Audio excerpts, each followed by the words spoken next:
S'il y a bien une expression que Seb, qui mixe la petite histoire, utilise souvent, c'est « l'hôpital qui se fout de la charité ». Bon, d'ailleurs, il n'y a pas que lui, beaucoup de monde utilise cette expression de l'hôpital qui se fout de la charité.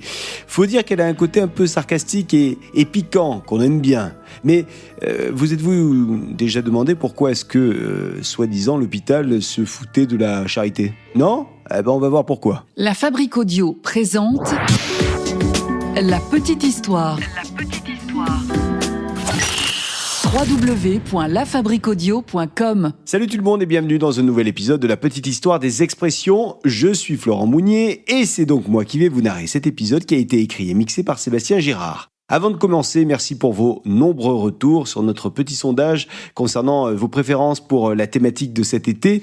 Vous avez joué le jeu en masse d'ailleurs et on va vous reparler très vite des résultats. On vous laisse encore quelques jours pour voter concernant ce dont vous avez envie pour cet été pour la programmation de La Petite Histoire. C'est vous qui faites la prog de La Petite Histoire cet été. Rendez-vous donc sur Insta pour vos votes, sur Spotify également dans l'épisode promo autour de la saga de l'été. Et nous, on remonte tout de suite le temps aux origines de l'une des expressions préférées des Français, l'hôpital qui se fout de la charité. Ah ouais. Quelle histoire ça aussi. Nous sommes au XIIe siècle et à cette époque-là, un hôpital n'est pas l'établissement de santé qu'on connaît aujourd'hui. Non. À cette époque, l'hôpital est un lieu géré par l'Église, un lieu destiné à accueillir les pauvres, les mendiants, mais aussi les voyageurs de passage, les pèlerins, bref, tout le monde. Le mot hôpital vient d'ailleurs du latin hospitalia qui signifie chambre pour les hôtes. Dans ces lieux, on y pratique donc la charité. Ces établissements sont en fait soit des charités, soit des hôtels-dieux. Deux noms différents, mais deux lieux qui ont en fait la même fonction. Alors c'est au XVIIe siècle que le nom d'hôpital va commencer à définir les établissements de santé qu'on connaît aujourd'hui. Quant aux lieux servant d'accueil pour les plus démunis, ils vont eux se faire appeler charités. On les nomme comme ça car ces lieux sont gérés par les frères et sœurs de la charité, le lieu, la charité. Alors l'expression « l'hôpital se fout de la charité » daterait du XVIIe siècle. À l'époque d'ailleurs, on ne disait pas l'hôpital qui se moque de la charité, mais l'inverse, c'est-à-dire la charité qui se moque de l'hôpital. Et tout ça viendra en fait de la concurrence qui avait lieu entre l'Hôtel-Dieu et la Charité de Lyon, puisque ces deux lieux étaient des lieux d'accueil médicaux séparés de seulement 200 mètres. Et ces deux établissements s'étaient mis en tête de remporter le concours de celui qui avait le taux de mortalité le plus bas, histoire d'engranger le plus de dons possible.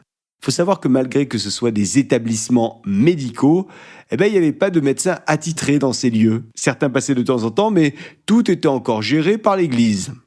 Bon, alors la rivalité entre l'Hôtel-Dieu et la Charité va prendre fin en 1796, une fois que les deux établissements vont fédérer leur administration et être gérés ensemble. Alors prenez cette histoire que je viens de vous raconter sur l'origine de cette expression avec des pincettes, parce que toutes les grandes villes ont en fait leur Hôtel-Dieu et leur Charité. Donc pas sûr à 100% que cette histoire, cette expression de l'hôpital qui se fout de la charité vienne véritablement de Lyon. En tout cas, c'est à la fin du XVIIIe siècle que la médicalisation a été réellement mise en place dans ces établissements avec de nombreuses découvertes en médecine comme, par exemple, les découvertes de Louis Pasteur.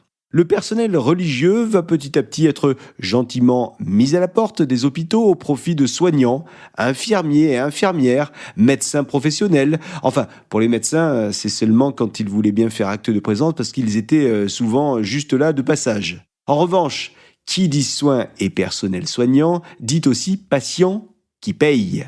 Alors pour les pauvres, c'est encore ce qu'on appelle l'hôpital hospice. Et là-bas, les soins et la propreté, ça ne fait pas bon ménage.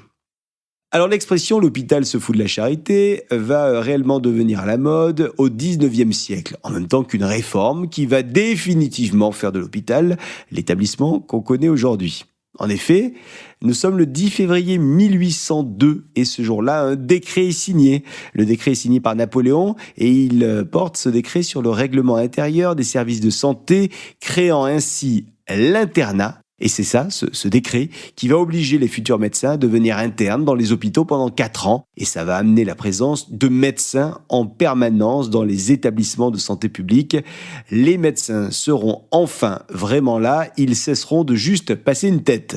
Et en 1941, une loi va rendre les hôpitaux ouverts à tous, sans discrimination, mettant fin aux hospices pour les plus pauvres. La sécurité sociale française suivra, elle, puisqu'elle a été créée en 1945. Bon ben voilà les amis pour cette petite histoire autour de l'expression « l'hôpital qui se fout de la charité ». Est-ce que vous, c'est une expression que vous utilisez encore ou est-ce que c'est un peu désuet comme expression ? Dites-le nous, on vous attend en commentaire. Et si l'épisode vous a plu, n'hésitez pas à le partager, à le commenter. Dites-nous également s'il y a une expression dont vous aimeriez connaître l'origine. Vous avez l'espace commentaire qui est spécialement là pour ça sur Spotify ou alors directement un petit mail, ça marche aussi.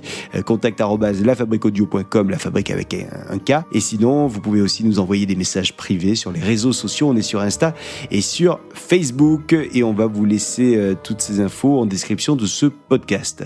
En attendant, je vous dis à très vite pour un nouvel épisode de La Petite Histoire. Salut! La Fabrique Audio présente La Petite Histoire. La Petite Histoire.